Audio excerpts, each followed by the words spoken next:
오늘 본문 말씀입니다. 데살로니가 전서 5장 1절부터 11절까지 말씀입니다.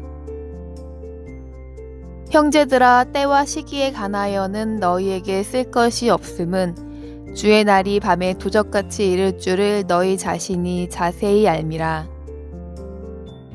저희가 평안하다 안전하다 할 그때 잉태된 여자에게 해산 고통이 이름과 같이 멸망이 호련히 저희에게 이르리니 결단코 피하지 못하리라.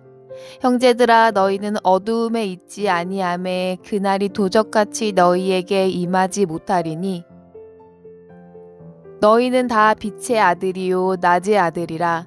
우리가 밤이나 어두움에 속하지 아니하나니 그러므로 우리는 다른 이들과 같이 자지 말고 오직 깨어 근신할지라. 자는 자들은 밤에 자고 취하는 자들은 밤에 취하되 우리는 낮에 속하였으니 근신하여 믿음과 사랑의 흉배를 붙이고 구원의 소망의 투구를 쓰자. 하나님이 우리를 세우심은 노하심에 이르게 하심이 아니요 오직 우리 주 예수 그리스도로 말미암아 구원을 얻게 하신 것이라. 예수께서 우리를 위하여 죽으사 우리로 하여금 깨든지 자든지 자기와 함께 살게 하려 하셨느니라. 그러므로 피차 권면하고 피차 덕을 세우기를 너희가 하는 것 같이 하라. 아멘. 1905년 오스트리아에서 태어난 빅터 프랭클은 2차 세계대전 당시 유대인 대량 학살이 자행된 수용소 아이슈비츠에서 살아남아 죽음의 수용소라는 책을 썼습니다. 그 안에서 많은 유대인 수용자들은 더 이상 삶의 희망을 가질 수가 없고 그들의 건강까지 너무나도 쉽게 무너져 죽음을 맞이하게 되는 것을 빅터는 목격하게 되었습니다. 그리고 자신의 아내와 부모, 남동생마저 모두 잃었을 때에도 빅터는 삶의 의미를 찾으며 끝까지 자신의 삶을 지켜내 이후 그는 이 수용소에서 겪은 일들을 죽음의 수용소라는 책으로 발간하면서 전 세계적으로 많이 읽히게 되어집니다.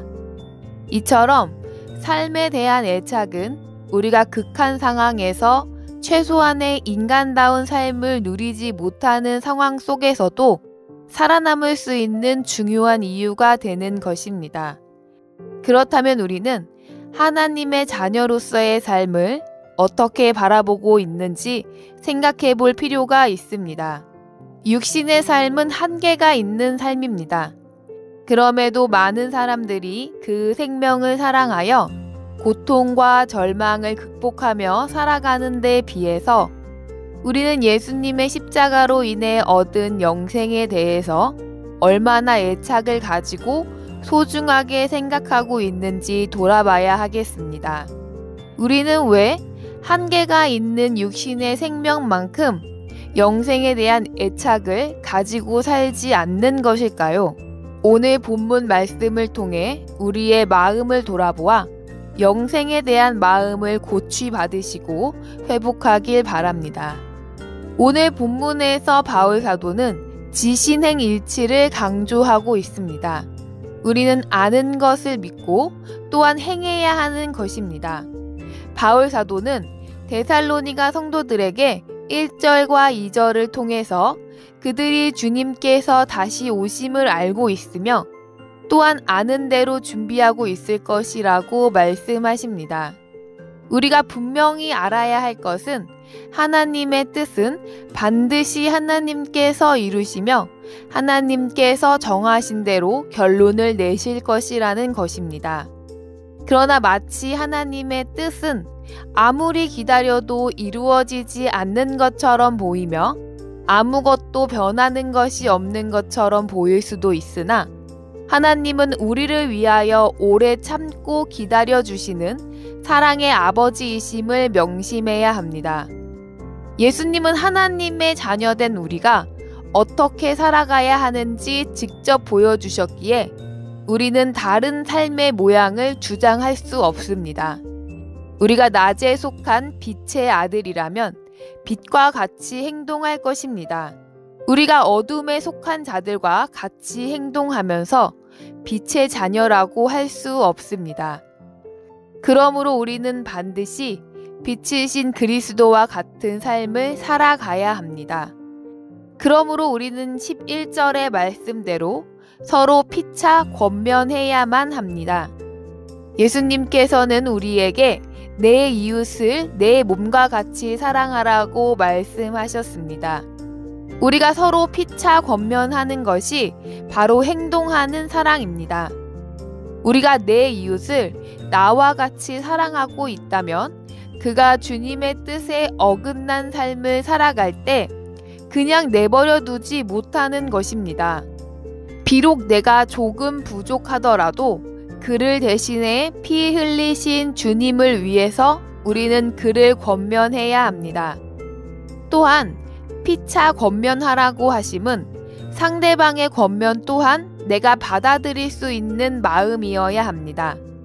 남에게 지적만 하고 자신의 행동은 옳지 못하면서 남의 권면을 받아들이지 않는 사람은 좌로나 우로나 치우친 자로 자기를 부인하지 않는 사람입니다. 하나님께서 우리들을 동물과 같이 지으신 존재가 아닙니다. 사람과 동물의 차이점은 무엇입니까? 사람은 하나님의 형상과 모양으로 창조하셨기에 가장 존귀한 존재이며 자유의지를 얻은 위대한 존재입니다. 동물에게는 없는 자존심이 있으며 명예를 존중하고 삶에서 형성된 가치관에 따른 더 높은 수준의 생활과 삶의 질을 추구하고 고수하며 살아가는 존재입니다.